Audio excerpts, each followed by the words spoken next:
there's so many lies that are told to us in our world today, and we don't seem to know what the truth actually is, because we're told that we're not good enough, or we're not pretty enough, or we're not good at a certain sport, or we'll never be loved. But all those lies that are in our mind are kind of strapping us down in a seatbelt, and it's like we can't get up and do anything for God. It's like we don't know the truth that God actually is. There's a man named Lee, and he worked in the Chicago's newspaper. He was a reporter, and Lee considered himself to be an atheist.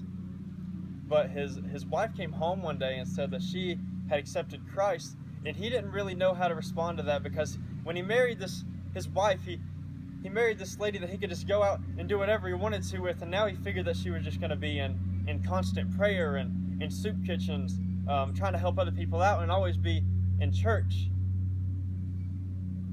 But he didn't realize the effect that Jesus would have on her life. He didn't realize the change in attitude that she would have, or the change in her character that she would have, the change in the confidence. So when he saw what his wife was and who his wife had become, he wanted to figure out who Jesus actually was. Lee worked in court cases. He reported for court cases, and he wanted to put Jesus on trial. So he started this investigation of talking to different scholars and different things that knew a lot about Jesus Christ. So throughout his investigation, he started to realize that Christ was the truth, and the only reason that he realized that Christ was the truth was because his wife became a Christian, and it showed him why Christ was the truth. Lee was living in the lies.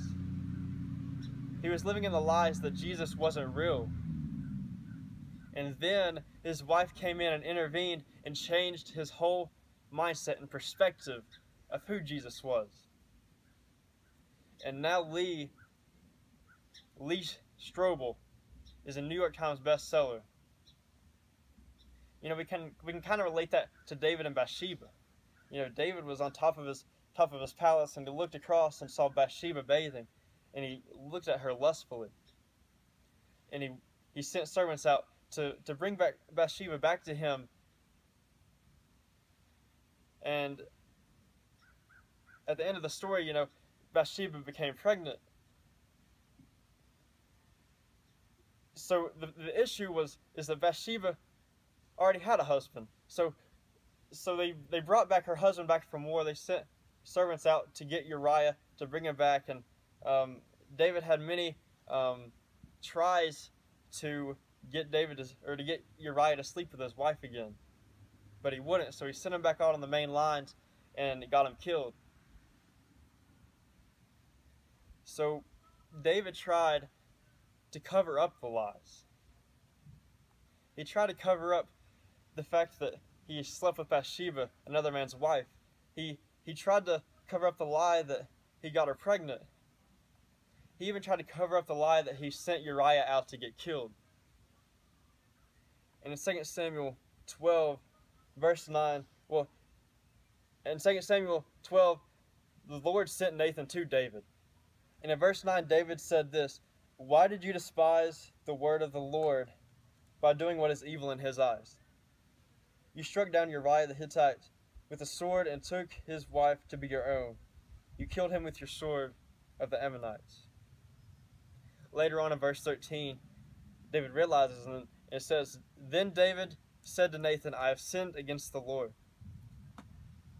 So David was living in the lies that he was trying to cover up with Bathsheba. And then Nathan changed his perspective of the truth, of the lies. He intervened in David's life. And then it says that David stayed faithful to God, and his second son with Bathsheba became the king, Solomon. So just like with Lee and David, we had to have people to come through our life because there's people in our lives and in the world that believe the lies that are in their mind that are being held down with the seatbelt.